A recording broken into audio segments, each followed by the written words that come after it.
Hello and welcome to today's episode of the Daily Nature Journal.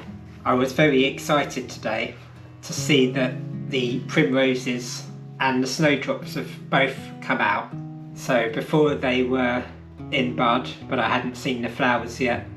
And within the space of 24 hours, they have started to emerge. I've got quite a lot to do today. I'm going to start thinking about my first few pages for February. This month I've got quite a few more pages to work with. So as the month goes on I can think about where I want to place things.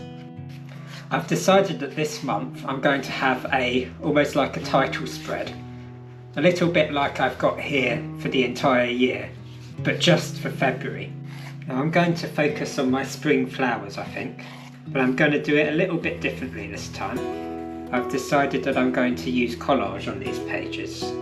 Have you ever used collage elements in your nature journal? I'd like to hear about that. I know it's used quite a lot in creative journaling and sort of general, like your aesthetic kind of journaling, that sort of thing.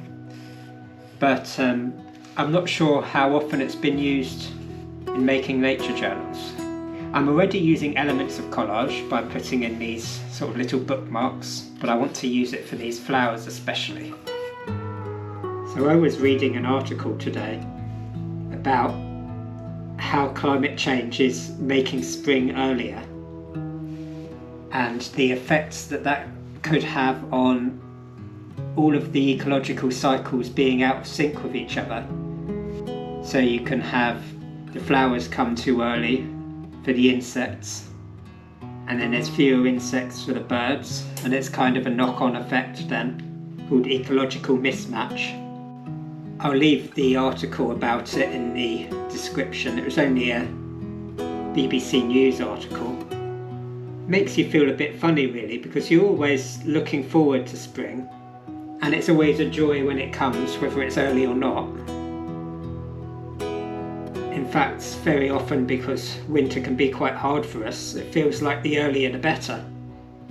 I think that as nature journalers we'll have a role to play in recording the changes of the seasons, and in doing it in a way that also expresses how that affects us. So it's a more kind of relationship building rather than scientific data.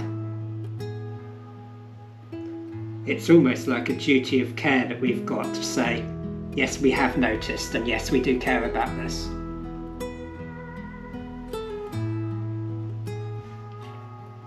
So I'm making the green parts of the plant with the drawing and the ink colouring, and the flowers I'm going to add using collage.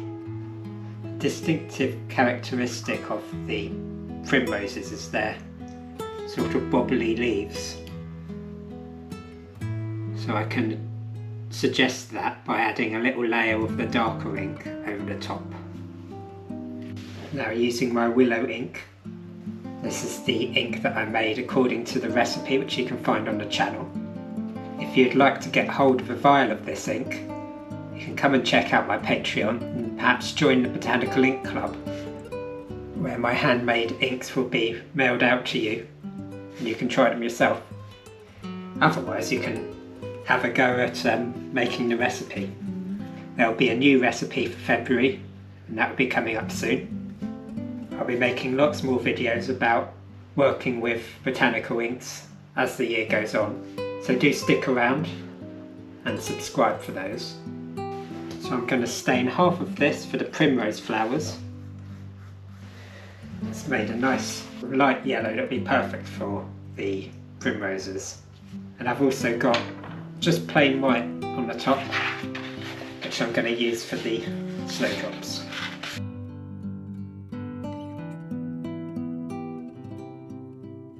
I'm using my Stanley knife for this. It's my trusty thing, I use it for a lot of stuff. But you can use a craft knife if you've got one, or you can use a pair of scissors.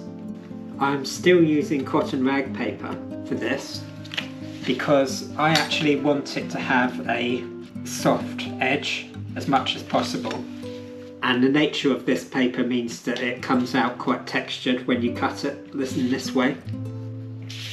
So because this is so fibrous, it's like you're pushing fibres around all the time with the knife. So if you want a nice smooth edge and you don't want that to be happening, you can use a different kind of paper, like a smooth craft paper. But I kind of love the irregularity and the soft edges. It will match up with the decals that I've got in my sketchbook as well.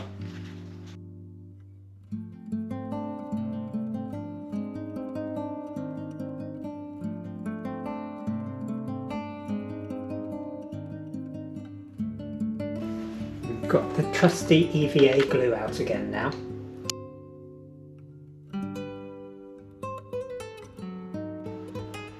I'm just painting a few little details on. That will bring these to life a little bit.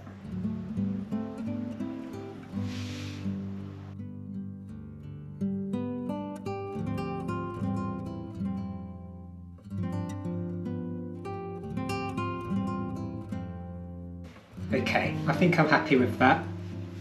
Today I've made a good start into February with this little title page.